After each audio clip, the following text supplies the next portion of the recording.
Everyone, welcome और welcome back to my YouTube channel. तो जैसा कि आपको पता है, मैंने आपको सी टेट की कंप्लीट हिंदी को कवर करवा दिया है। उसके अंदर मैंने पैरागोजी प्लस आपके गद्यांश पद्यांश दोनों को इंक्लूड कर दिया है। अगर अभी तक आपने मेरी वो वीडियो नहीं देखी तो प्लीज जाकर चेकआउट जरूर कर लीजिएगा, क्योंकि उससे ऑलमोस्ट आपकी सारी हिंदी कवर हो जाएगी। लेकिन एक दो नंबर जो होते हैं आपके ग्रामर पोर्शन से भी देखने को मिल जाते हैं, जिसमें आपके कुछ टॉपिक इंपॉर्टेंट हो जाते हैं। उन सभी टॉपिक को मैं इस वीडियो में कवर करवाने वाली हूँ, इसीलिए आप वीडियो को कंप्लीट वॉच जरूर कीजिएगा। चैनल पर नए हैं तो चैनल को सब्सक्राइब जरूर कीजिएगा। देखिए, अगर आप लैंग्वेज में हिंदी को सिलेक्ट करते हैं तो आपके लिए ये वीडियो बहुत ज़्यादा हेल्पफुल रहने वाली है। लेकिन अगर आप हिंदी के साथ संस्कृत को भी सिलेक्ट करते हो तो ये वीडियो आपके लिए दो टाइप से हेल्पफुल रहेगी, क्योंकि जो ग्रामर होती है वो दोनों की सेम हो जाती है। हिंदी की बात करूँ चाहे संस्कृत की बात करूँ, तो ये आपके दोनों में हेल्प करेगी। लैंग्वेज में ग्रामर के ज़्यादा क्वेश्चन नहीं आते हैं। मैं आपसे बार बार यही कहती हूँ, ग्रामर पढ़ने मत बैठ जाना। जितना मैं आज की वीडियो में करवा दूंगी इनफ है, इससे ज़्यादा कुछ पढ़ने की नीड नहीं है। ग्रामर में ज्यादातर क्वेश्चन उपसर्ग प्रत्यय से देखने को मिल जाते हैं, एक दो संधि समास, बस इससे ज्यादा नहीं आता है। फिर भी मैंने इसके अंदर कुछ टॉपिक और इंक्लूड कर दिया है। मैं वो सारे टॉपिक आज की वीडियो में कवर करने वाली हूँ, तो आप वीडियो में लास्ट तक जरूर बने रहिएगा। तो देख लेते हैं वो कौन कौन से टॉपिक्स हो जाते हैं। बेसिक ग्रामर है ये नहीं कहूंगी मैं पूरा है, वर्णमाला इसके अंदर मैं आपको पढ़ाने वाली हूँ, नहीं। इसके अंदर केवल वही टॉपिक इंक्लूड किए गए हैं जो आपके सी टेट में आ जाते हैं। चांसेस बहुत कम होते हैं। देखिए, 1 से 2 नंबर के लिए मैं आपसे ये तो नहीं कहूंगी कि आप पूरी ग्रामर पढ़िए। जितने टॉपिक मैं पढ़ाने वाली हूँ उतना कर लीजिएगा, बहुत हेल्प हो जाएगी। 3 वीडियो आपको सी टेट हिंदी के लिए पढ़नी है। फर्स्ट मैंने एक पहले करवा रखी है, सी टेट की मैराथनी है, उसके अंदर मैंने शॉर्ट वे में कवर किया हुआ है। एक मैंने अभी रिसेंटली कवर की है CTET Hindi plus Hindi pedagogy plus आपका गद्यांश पद्यांश ट्रिकी वे में बताया कि क्या क्या आपको उसके अंदर करना होता है। एंड थर्ड आपको ये ग्रामर के लिए देखनी है। ये आप स्किप भी कर सकते हैं। अगर किसी को 1-2 नंबर से प्रॉब्लम है कि 1-2 नंबर ही है, ज्यादा नहीं है, तो वो नहीं देखे। लेकिन जिसके लिए एक एक मार्क्स इंपॉर्टेंट है तो वो इस वीडियो को भी जरूर वॉच कीजिएगा पैरागोजी के साथ, जिससे आपका एक भी क्वेश्चन मिस ना हो। ये मेरी रेस्पॉन्सिबिलिटी है कि मैं आपको सारी चीजें कवर करवाऊं। ये भी नहीं है कि मैंने आपसे बोल दिया ग्रामर नहीं आता तो आप बिल्कुल भी ना करें। जो टॉपिक आते हैं एटलीस्ट वो जरूर करें। क्लियर हो गया? अब देख लेते हैं वो कौन कौन से टॉपिक हो जाते हैं आपके। तो ये आपके वो टॉपिक हैं। सबसे पहला उपसर्ग प्रत्यय। डायरेक्ट पूछ लेता है। उपसर्ग जो होता है स्टार्टिंग में लगता है, प्रत्यय जो होता है बाद में लगता है। कौन सा वर्ड बनना है इस टाइप से आ जाता है। और आता किसमें है? गद्यांश पद्यांश में। एक्स्ट्रा से अलग से नहीं आएगा, गद्यांश पद्यांश से ही आएगा। नेक्स्ट है आपका संधि। कोई भी वर्ड दे देगा, तोड़ के पूछ लेगा या जोड़ना पूछ लेगा। समास आ जाता है कि इस वर्ड में कौन सा समास है। नेक्स्ट है आपका अलंकार। अलंकार से भी क्वेश्चंस बने हैं। संज्ञा से आ जाता है एंड तत्सम तद्भव। तो ये 6 टॉपिक हैं जो आपको तैयार करने हैं सी टेट के लिए। नहीं तो अगर मैं यूपी टेट की बात करूं तो उसके अंदर आपकी कंप्लीट ग्रामर आती है। उसके अंदर पैरागोजी इतनी नहीं आती है। 4 से 5 क्वेश्चन पैरागोजी के, बाकी सारी ग्रामर रहती है। तो इसलिए उसके लिए तो आपको बहुत ज्यादा डीपली पढ़ना है ग्रामर को, लेकिन सी टेट के लिए इतना ग्रामर बहुत है। क्लियर हो गया? अब देख लेते हैं 1 बाय 1 करके टॉपिक्स को। सबसे पहले पढ़ेंगे उपसर्ग प्रत्यय। तो फर्स्ट टॉपिक है आपका उपसर्ग प्रत्यय। देख लेते हैं क्या होता है। मैंने आपको बता भी दिया है। उपसर्ग जो होता है जो स्टार्टिंग में ऐड किए जाते हैं उसे हम बोलते हैं उपसर्ग। जैसे कि अगर मैं ज्ञान के आगे अ को ऐड कर देती हूँ, ये बन जाता है अज्ञान। मतलब इसका वर्ड का मीनिंग ही अलग हो गया। ज्ञान एक अलग चीज होगी, अज्ञान एक अलग चीज होगी। जहां पर ऐसी सिचुएशन देखने को मिले दैट इज कॉल्ड उपसर्ग। पढ़ लेते हैं डेफिनेशन। वह शब्दांश जो किसी शब्द के पहले जुड़कर एक नया शब्द बना देते हैं। एग्जाम्पल मैंने बताया, ज्ञान के आगे अगर हम अ जोड़ देते हैं तो ये बन जाता है अज्ञान। एक नया शब्द बन गया, तो इसे हम क्या बोलते हैं? उपसर्ग। उसके अर्थ को बदल देता है, दैट इज कॉल्ड उपसर्ग। अब इसके कुछ एग्जाम्पल्स देख लेते हैं। जैसे कि ज्ञान। ज्ञान में अगर आप अ जोड़ते हैं तो ये बन रहा है अज्ञान। सेकंड है आपका नी प्लस योग, यानी योग में अगर आप नी जोड़ रहे हैं बन रहा है नियोग। थर्ड है आपका मान। मान में अगर आप अभि जोड़ रहे हो इसका मतलब है अभिमान। तो इस टाइप से जो स्टार्टिंग के वर्ड्स होते हैं दैट इज कॉल्ड उपसर्ग। इसके अलावा कुछ उपसर्ग ये होते हैं, आप देख सकते हैं, जैसे अ हो गया यहाँ, यानी जैसे मैंने यहाँ पर अ जोड़ दिया, मैं अन जोड़ दूं, क जोड़ दूं, कु जोड़ दूं, तो ये सारे आपके उपसर्ग हैं जो स्टार्टिंग में ऐड होते हैं और जिन्हें जोड़ने से जो शब्द है उसका अर्थ भी बदल जाता है। दैट इज कॉल्ड उपसर्ग। तो ये सारे उपसर्ग आपको पता होने चाहिए, डायरेक्ट पूछ लेता है। क्लियर हो गया? आगे देखिए, नेक्स्ट है आपका प्रत्यय। प्रत्यय क्या होता है? देखिए, प्रत्यय वह शब्दांश है जो शब्द के अंत में जुड़कर उसके अर्थ में परिवर्तन कर देता है। उपसर्ग, देखिए आप उपसर्ग, जैसे उपसर्ग, वो मतलब स्टार्टिंग, ऐसे स्टार्टिंग लगा सकते हैं, आइडिया लगा सकते हैं। प्रत्यय मतलब जो लास्ट में जुड़ते हैं। प्रत्यय का मतलब क्या हो जाएगा? जो लास्ट में जुड़ते हैं। जैसे एग्जाम्पल से समझिए, समाज, समाज के आगे अगर मैं इक जोड़ दूं तो ये बन गया सामाजिक। यानी जो ये लास्ट का वर्ड होगा that is called Pratyaya. Clear है? मिठास, लास्ट में जुड़ा। लोहार, जैसे कि लोहार। तो ये जो लास्ट वाले वर्ड्स होते हैं, लास्ट में ऐड किए जाते हैं, that is called Pratyaya. Starting में ऐड करने वाले उपसर्ग। दो चीज याद रखनी है, एग्जाम्पल देके पूछ लेगा। जैसे कि आपको दे दिया ज्ञान और प्लस अ, तो पूछ लिया इसमें ये क्या है, तो आपको बता देना है उपसर्ग है। तो डायरेक्ट ऐसे क्वेश्चन आएंगे जो आपके गद्यांश पद्यांश में इंक्लूड होते हैं। क्लियर हो गया? तो ये आपका उपसर्ग प्रत्यय यहाँ पर खत्म हो चुका है। अब बढ़ते हैं अपने नेक्स्ट टॉपिक। नेक्स्ट टॉपिक है आपका संधि। देखिए, नेक्स्ट है आपका संधि। संधि क्या होता है? दो वर्णों के परस्पर मेल से जो उत्पन्न विकार होता है उसे हम कहते हैं संधि। डायरेक्ट डेफिनेशन भी आ जाती है कि दो वर्णों के परस्पर मेल से उत्पन्न विकार को क्या कहते हैं, तो वो होती है हमारी संधि। जैसे हिम प्लस आलिए, तो दो वर्ड यहाँ पर ऐड हुए तो इससे क्या बन गया? हिमालय। यानी संधि का मतलब होता है एक तरह से मेल करना, यानी कि उन सब शब्दों को जोड़ना। एग्जाम्पल्स देख लेते हैं। पहले देखते हैं, संधि के प्रथम शब्द के अंतिम वर्ण तथा दूसरे शब्द के प्रथम वर्ण का मेल होता है। यानी ये जो बीच के होते हैं ना, पहले वाले का तो लास्ट वाला, यानी कि देखिए इसमें लिखा है प्रथम शब्द के अंतिम वर्ण, यानी जो म और अ का मेल हुआ तो ये बन गया हिमालय, म आ गया। मतलब जो बीच का कंपैरिजन होगा उसे जोड़कर जो वर्ड बनना है दैट इज कॉल्ड संधि। क्लियर हो गया? अब संधि के भेद देख लेते हैं क्या क्या होते हैं। संधि के वैसे 3 भेद होते हैं, लेकिन जो क्वेश्चन बनता है वो केवल किससे बनता है? स्वर संधि से।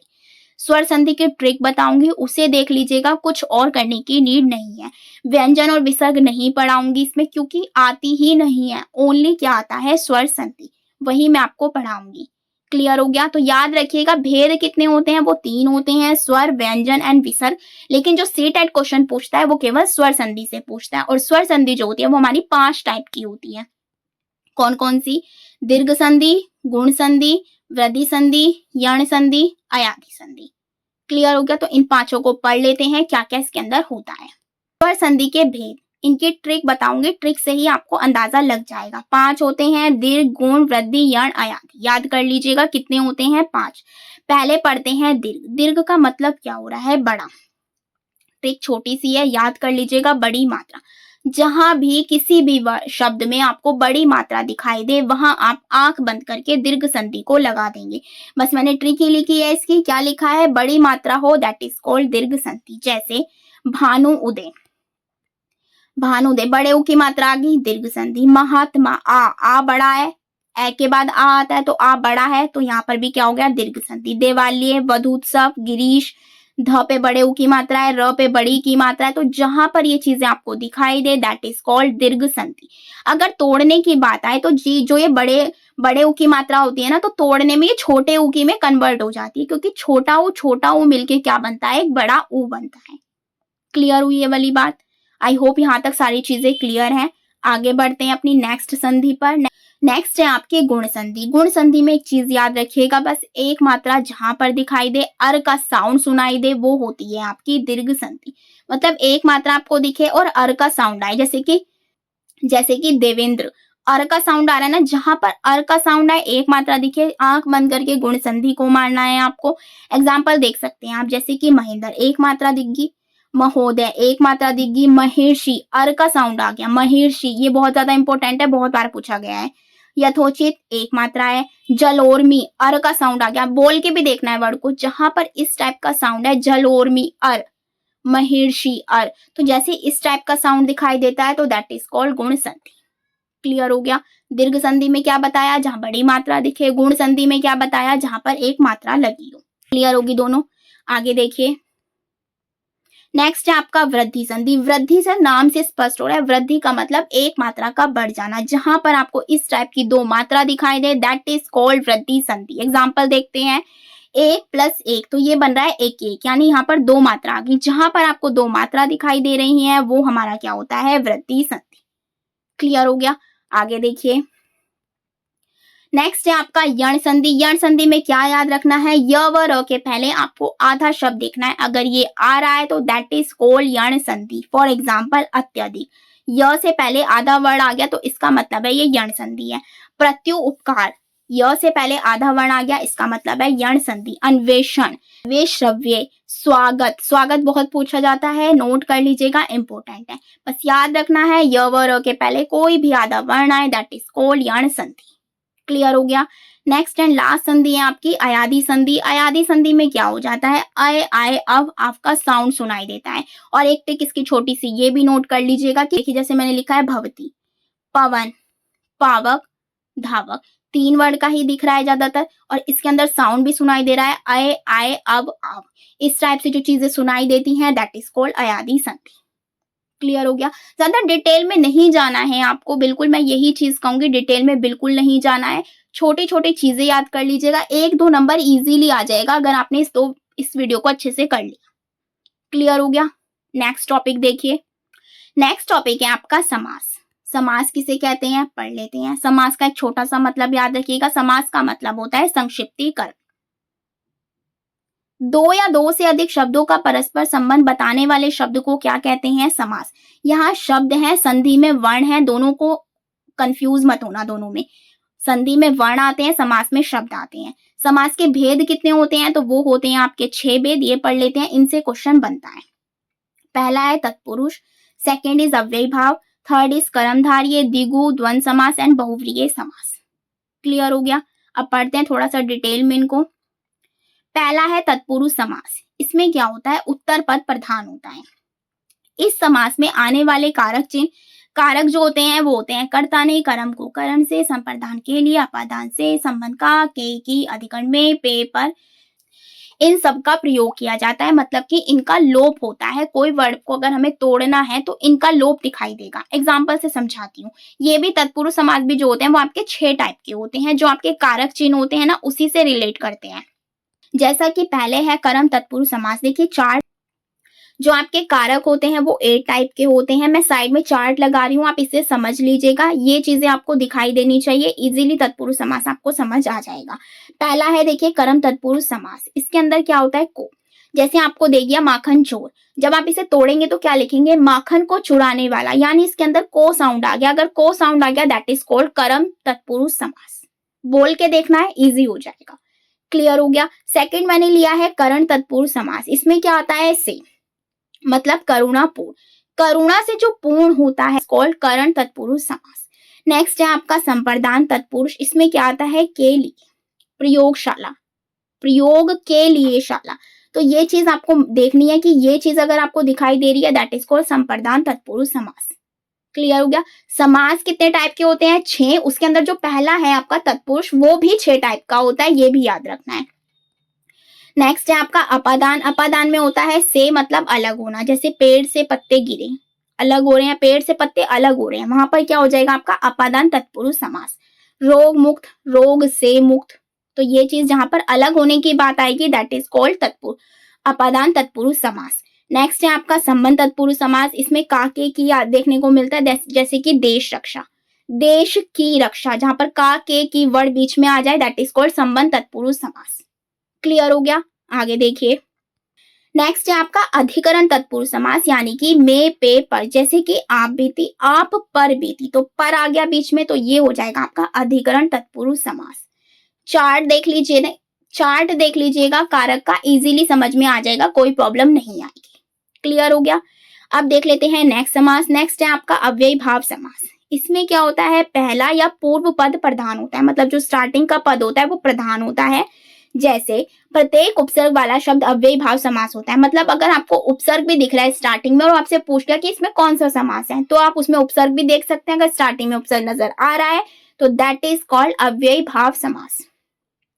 जैसे कि यथा, प्र, प्रति, निर, आ, अन, भर आदि। क्लियर हो गया। एग्जाम्पल से भी समझ लेते हैं। इसके अलावा अव्ययी भाव के एक और ट्रिक है कि कोई भी शब्द रिपीटेशन में दिखाई दे वहां भी अव्ययी भाव समास होता है। एग्जाम्पल रातों रात, मतलब रात रात 2 बार आ गया, रिपीटेशन पे सुनाई दे गया तो वहां भी अव्ययी भाव। यथाशक्ति, यथा मैंने अभी बताया था आपको, स्टार्टिंग में अगर उपसर्ग दिख रहा है वहां भी अव्ययी भाव समास। भर पेट, भर भी मैंने अभी बताया था, जहां स्टार्टिंग में उपसर्ग दिख रहा है दैट इज कॉल्ड अव्ययी भाव समास। क्लियर हो गया होगा आई होप यहाँ तक। आगे देखिए, नेक्स्ट है आपका कर्मधारय समास। इसमें 2 चीज याद रख लीजिएगा, पूर्व पद विशेषण और उत्तर पद विशेष्य होता है। ट्रिक की बात करूं तो इसके अंदर है जो और के समान देखने को मिलता है, तो ये हमारा होता है कर्मधारय समास। एग्जांपल्स देख लेते हैं। महापुरुष, महान है जो पुरुष, है जो आ गया दैट इज कॉल्ड कर्मधारय समास। इसी तरीके से एग्जांपल्स आप देख सकते हैं, मैंने एग्जांपल्स डाल दिए हैं ताकि क्लियर रहे।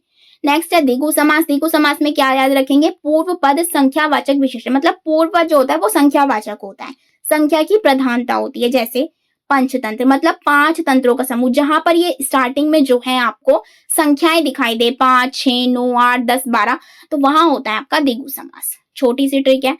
नेक्स्ट है आपका द्वंद्व समास। द्वंद्व समास में क्या होता है, पूर्व पद और उत्तर पद दोनों ही प्रधान होते हैं। जैसे भाई बहन, भाई और बहन, दिन रात, दिन और रात। क्लियर हुआ। ये एग्जांपल से योजक चिन्ह का प्रयोग किया जाता है, और का लोप एक दूसरे का विलोम होता है। इसके अंदर क्या होता है, और एंड ये योजक चिन्ह देखने को मिलता है, योजक चिन्ह होता है ये छोटा सा। क्लियर हो गया। नेक्स्ट है आपका लास्ट बहुव्रीहि समास। इसके अंदर कोई पद प्रधान नहीं होकर किसी तीसरे पद का बोध होता है, वहां होता है आपका बहुव्रीहि समास। जैसे दशानन, दश मुख है अर्थात जिसके रावण, रावण क्या हो गया, एक तीसरा पद हो गया। जहां पर तीसरे पद का बोध दिखाई दे वहां होता है आपका बहुव्रीहि समास। जैसे कि लंबोदर, लंबा उदर है अर्थात जिनका, अर्थात गणेश जी। क्लियर हो गया। तो यहाँ पर आपके समास जो है कंप्लीट होते हैं। अब बढ़ते हैं अपने नेक्स्ट टॉपिक पर। नेक्स्ट टॉपिक है आपका अलंकार। देख लेते हैं क्या होता है। अलंकार का मतलब होता है आभूषण या गहना। क्लियर हुआ। काव्य की शोभा बढ़ाने वाले तत्व जो होते हैं उनको हम क्या कहते हैं, अलंकार। अलंकार के भेद कितने होते हैं, देखिए अलंकार के वैसे 2 भेद होते हैं, शब्दालंकार एंड अर्थालंकार। शब्दालंकार में आ जाते हैं प्रास, यमक और श्लेष, एंड अर्थालंकार में आ जाते हैं उपमा, रूपक, उत्प्रेक्षा एंड मानवीकरण। इसमें से कुछ ही आते हैं, सारे नहीं आते हैं। देख लेते हैं। पहला मैंने शब्दालंकार बता दिया आपको।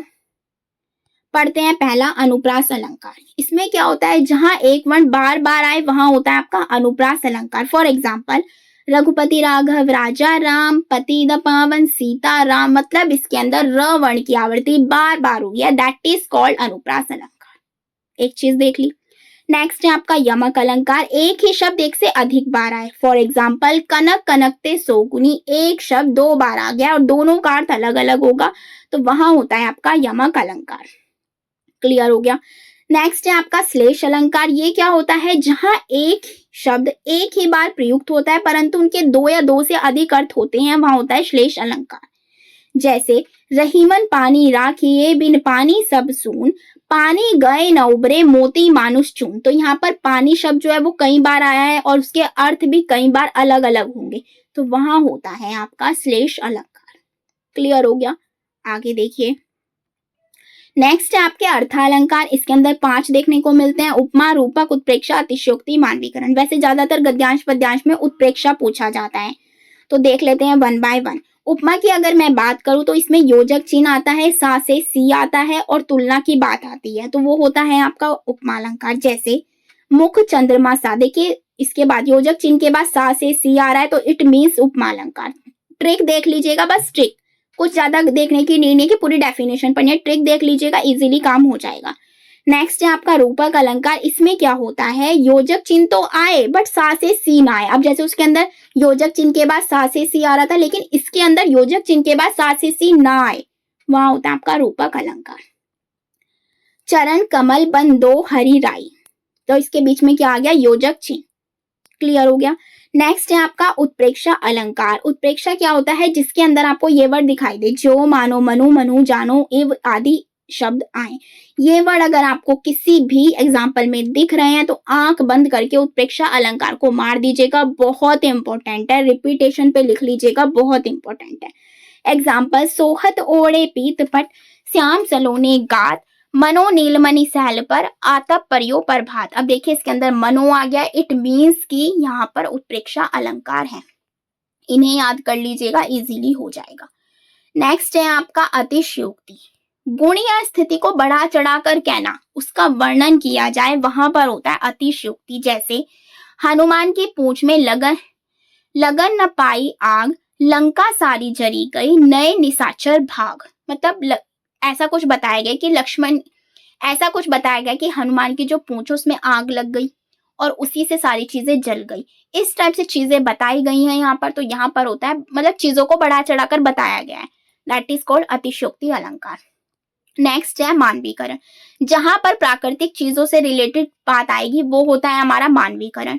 जैसे फूल हंसे, फूल हंसते थोड़ी है बट हम बोल रहे हैं एक कहावत के रूप में, फूल हंसे, कलियां मुस्काई, नदी गा रही है, पेड़ पत्ते बातें कर रहे हैं। जहां पर प्राकृतिक चीजें आए, उनसे रिलेशन की बात की जाए, वहां होता है आपका मानवीकरण अलंकार।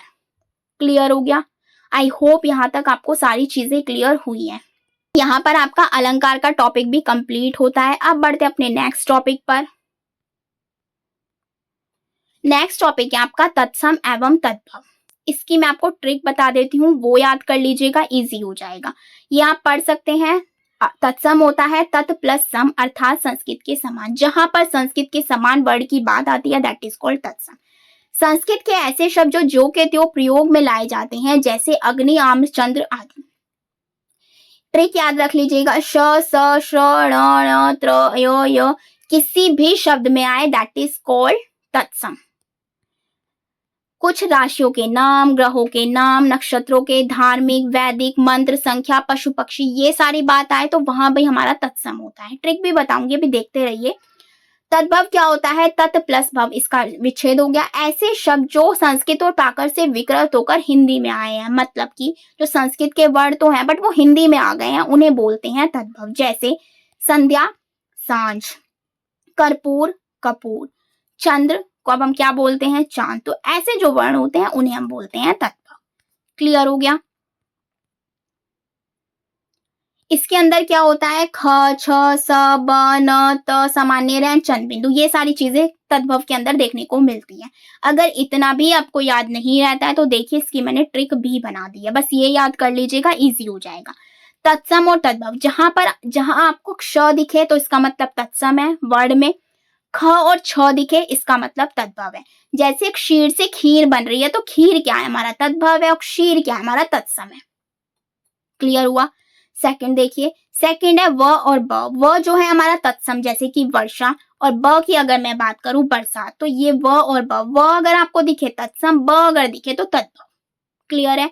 इसके अलावा देखिए नेक्स्ट की अगर मैं बात करूं तो नेक्स्ट है, अगर आपकी तत्सम की बात की जाए तो वो है आपका श, श और श्र। और अगर मैं वही तद्भव की बात करूं तो वो होता है आपका स। अगर आपको कहीं भी स वाला साउंड सुनाई दे तो वो होता है आपका तद्भव, और अगर कहीं भी आपको श, स, श्र वाला साउंड सुनाई दे तो वो होता है आपका तत्सम। क्लियर हो गया? आगे देखिए नेक्स्ट है आपका री और त्र। मतलब जैसे कि बोलते हैं रात्रि, तो त्र वाला साउंड जहां सुनाई देगा वो होता है आपका तत्सम, या घ्र भी कह सकते हैं आप, और त्र वाला साउंड सुनाई देगा तो वो होता है आपका तत्सम। वहीं अगर मैं त की बात करूं, जैसे रात, बात, इस टाइप के जो सेंटेंसेस होते हैं वो होते हैं आपके तद्भव। क्लियर हो गया? इस टाइप से आप अंदाजा लगा सकते हैं, जैसे ही आपको कोई वर्ड दिखे, इस टाइप की चीजें दिख रही हो, डायरेक्ट आप मार सकते हैं। तो ये एक बहुत अच्छी ट्रिक है तत्सम तद्भव पहचानने की। नेक्स्ट है आपका र की मात्रा। देखिए र की मात्रा जैसे कि इस तरीके से लगी होती है, आम्र हो गया, तो इस टाइप की जो मात्रा होती है नीचे की साइड लगी होती है, इसे हम बोलते हैं तत्सम। वहीं अगर नॉर्मल में बात की जाए, जैसे कि आम आपको बोलना है, तो ये चीज हट जाती है किसमें? तद्भव में। मतलब अगर नहीं मात्रा लगी हो तो वो तद्भव होता है, मात्रा लगी हो तो वो तत्सम होता है। क्लियर है? ये सारे तत्सम। देखिए मैंने आपको पहले तो बताया एग्जाम्पल से, लेकिन अब जो है आपको ऐसे ही बता रही हूँ, जैसे कि श, श, स्र वाला साउंड सुनाई दे तत्सम, अक्ष वाला सुनाई दे तत्सम, व, अण, त्र, ऋषि, आधार, चंद बिंदु, जो चंद बिंदु होती हैं आपकी, जैसे कि अंग आप लिख रहे हैं, अंक लिख रहे हैं, तो ये जो बिंदी होती है ये भी आपकी तत्सम होती है। नेक्स्ट आपका विसर्ग भी एक तत्सम वर्ड है, जैसे कि विसर्ग लगा होता है किसी वर्ण पर तो वो भी हमारा क्या होगा, एक तत्सम होगा। इसके अलावा देखिए बात करूं तद्भव की, तो इसके लिए आप ये वर्ड याद रख सकते हैं, स ख छ ब न त। सेम वर्ड वही है जो मैंने आपको एग्जाम्पल से बताया, लेकिन मैंने यहाँ पर एक अलग वे में लिख दिए सारे एक साथ, ताकि आपको कोई भी कंफ्यूजन ना हो। तो ये आप वर्ड देख सकते हैं दोनों के, ये आपके हो जाएंगे तत्सम सारे, ये आपके हो जाएंगे तद्भव। क्लियर हो गया होगा आई होप। यहाँ पर तत्सम तद्भव ज्यादा पूछे जाते हैं, संधि समास ज्यादा आता है, तो इन पर ज्यादा फोकस कीजिएगा। क्लियर हो गया। अब अपना लास्ट टॉपिक देख लेते हैं जो कि है आपका संज्ञा। तो चलिए देखते हैं वो। तो नेक्स्ट टॉपिक है आपका संज्ञा। ये तो आप बचपन से पढ़ते ही आए हैं, किसी व्यक्ति, वस्तु, स्थान, जाति या भाव के नाम को हम क्या कहते हैं, संज्ञा कहते हैं।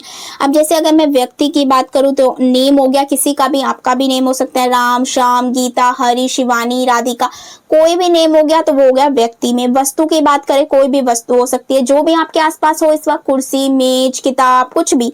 स्थान की बात करूं तो वही कोई भी सिटी आप ले सकते हैं, दिल्ली, आगरा, मुंबई, सहारनपुर, कोई भी जो भी आपको सही लगे। भाव की अगर मैं बात करूं, देखिए भाव आप याद रख सकते हैं क्योंकि भाव ज्यादा पूछा जाता है। जैसे कि बात करूं, भाव में आपको देखने को मिल जाते हैं बुढ़ापा, जवानी, बचपना, मिठास, प्यारी, सुंदर। बुढ़ापा ज्यादा पूछा जाता है तो याद रखना है।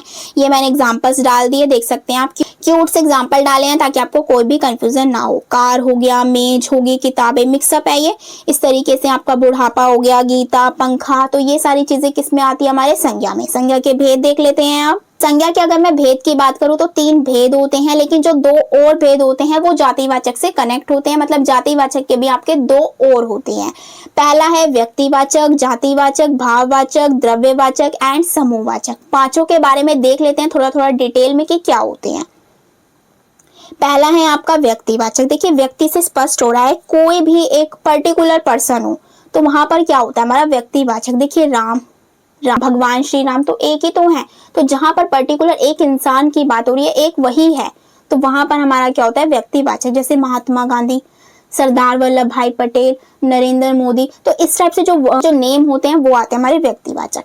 जाति की अगर मैं बात करूं, जैसे कि लड़की और कुत्ता, लड़की किस लड़की की बात हो रही है ये तो नहीं पता, लड़कियां में तो कोई भी हो सकती है, तो काफी सारी पर्टिकुलर नेम तो नहीं यहाँ पर रिप्रेजेंट किया, एक समूह है, लड़कियों का एक समूह है जहां पर किसी भी पर्टिकुलर लड़की की बात नहीं की जा रही है, सारी लड़कियों की बात की जा रही है, तो वहां होता है हमारा जाति, मतलब वो एक टाइप की जाति होगी। इसी तरीके से लड़का भी आप कह सकते हैं, कुत्ता कह सकते हैं, शेर कह सकते हैं, कुछ भी आप कह सकते हैं, पर्टिकुलर एक चीज की बात के जो हम जाति में रख सकते हैं, दैट इज कॉल्ड जातिवाचक संज्ञा। अब बात करते हैं भाववाचक की। देखिए भाववाचक में मैंने अभी बताया आपको, बुढ़ापा हो गया, गुस्सा, मिठास, इस टाइप की जो चीजें आती हैं भाव प्रकट करें, दैट इज कॉल्ड भाववाचक संज्ञा। नेक्स्ट है आपका द्रव्य। द्रव्य नाम से स्पष्ट हो रहा है कोई भी द्रव्य पदार्थ हो, जैसे घी हो गया, तेल हो गया, लोहा हो गया, सोना हो गया, ऐसी जो चीजें आती हैं वो आती है आपके द्रव्य में। समूह की अगर मैं बात करूं, कोई भी समूह हो गया, पर्टिकुलर समूह, जैसे छात्रों का समूह, सैनिक, भीड़, अंगूर का गुच्छा, काफी सारे हैं उसके अंदर, तो ऐसी चीज की जहां पर बात आती है दैट इज कॉल्ड समूहवाचक संज्ञा। क्लियर हो गया। तो यहाँ पर आपका संज्ञा का टॉपिक भी मैंने कंप्लीट कर दिया है। तो आज हमने क्या क्या पढ़ा, उपसर्ग प्रत्यय, संधि, समास, अलंकार, तत्सम तद्भव एंड आपकी संज्ञा। मैंने ये 6 टॉपिक कंप्लीट कर दिए हैं और मैं आपको बार बार कहती हूँ कि ग्रामर में ज़्यादा नहीं आता है, पूरी ग्रामर नहीं पढ़नी है, वर्णमाला पढ़ने मत बैठ जाना। 2 से 3 मार्क्स मिनिमम आपके देखने को मिल जाते हैं, वो भी गद्यांश पद्यांश में। इसके अलावा पर्टिकुलर अलग से नहीं आता है कोई भी ग्रामर का टॉपिक, तो प्लीज़ आप इस चीज़ को भी अवॉइड करिएगा। जितना मैंने पढ़ा दिया है इनफ है, कुछ और पढ़ने की नीड नहीं है। हिंदी का मैंने आपको ऑलमोस्ट सब कुछ कवर करवा दिया है। पैडागोजी हो गई है आपकी, आपका ग्रामर हो गया है, जो भी टॉपिक आते हैं सारे कवर करवा दिए हैं, एंड आपका गद्यांश पद्यांश विद ट्रिक मैंने आपको बता दिया है। मैंने इसकी एक अलग से प्लेलिस्ट भी बना दी है, CTET 2026 के नाम से, आप जाकर चेकआउट कीजिएगा। उसके अंदर जितनी भी वीडियो दी गई हैं सारी आपको करनी है। शुरू से प्रिपरेशन कर रहे हो तो आपकी बहुत ज़्यादा उससे हेल्प होगी कि कहाँ से क्या पढ़ना है, क्या क्या आता है, सिलेबस, कौन कौन से टॉपिक इंपॉर्टेंट है, सब कुछ बताया हुआ है। लिंक भी मैं आपको डिस्क्रिप्शन में दे दूंगी, चेकआउट ज़रूर कर लीजिएगा। इसके अलावा देखिए एक छोटी सी इंफॉर्मेशन आपको और दे देती हूँ। कोई भी बच्चा अगर इन PDF को बाय करना चाहता है तो वो नीचे वेबसाइट पर जाकर बाय कर सकता है। मेरी वेबसाइट है वेबसाइट है उस पर जाकर आप डायरेक्ट कोई भी जो भी आपको सब्जेक्ट चाहिए हो आप बाय कर सकते हैं। जैसे कि मान लीजिए ये हिंदी ग्रामर की पीडीएफ है, आप इसको बाय करना चाहते हैं तो बाय भी कर सकते हैं। बट मैं कहूँगी सीटेट में देखिए बिल्कुल भी नीड नहीं है सारी कुछ सब कुछ पढ़ने की, बस जितना आपके लिए इम्पोर्टेंट था वो मैंने करवा दिया है, इनफ है। फिर भी अगर कोई सारी ही ग्रामर पढ़ना चाहता है तो वो ले सकता है, ये ग्रामर का है। इसके अलावा आपको ऑल सब्जेक्ट्स की देखने को मिल जाती है, चाहे मैं आपके साइंस की बात करूं, मैथ की बात करूं, हिंदी हो गया, संस्कृत हो गया, इंग्लिश, हिंदी संस्कृत इंग्लिश तीनों लैंग्वेज आपको वहां पर देखने को मिल जाएगी। तो सब कुछ है वहां पर, आप चेकआउट करेंगे तो आपको मिल जाएगा, इजीली आप बाय कर सकते हैं। और मैंने हर सब्जेक्ट पर ऑफ किया हुआ है। पहले जो सब्जेक्ट मैंने 149 का रखा हुआ था अब आपको 99 में मिल रहा है, तो आप फायदा उठा सकते हो उस चीज का। 2 के होने की खुशी में मैंने ये ऑफर निकाला था, तो प्लीज आप इसको भी चेकआउट कर सकते हैं, नहीं तो बाद में प्राइस बढ़ जाएगा, फिर आप मुझे मत कहना कि मैम बहुत ज्यादा कॉस्टली है। इसीलिए मैंने अभी कम कर दिया है, आप इजीली बाय कर सकते हो और पढ़ सकते हो। नहीं बाय करना है, मैं सारी चीजें आपको यूट्यूब पर प्रोवाइड करूंगी, खुद के नोट्स बना लीजिएगा, उन्हें प्रिपेयर कर लीजिएगा, उससे भी काफी आपकी हेल्प हो जाएगी। अगर फिर भी कोई डाउट रहता है तो आप मुझे कमेंट कर सकते हैं, मैं आपको उसका रिप्लाई जरूर दूंगी। If you like this video, so don't forget like, share and subscribe. Thank you so much for watching this video.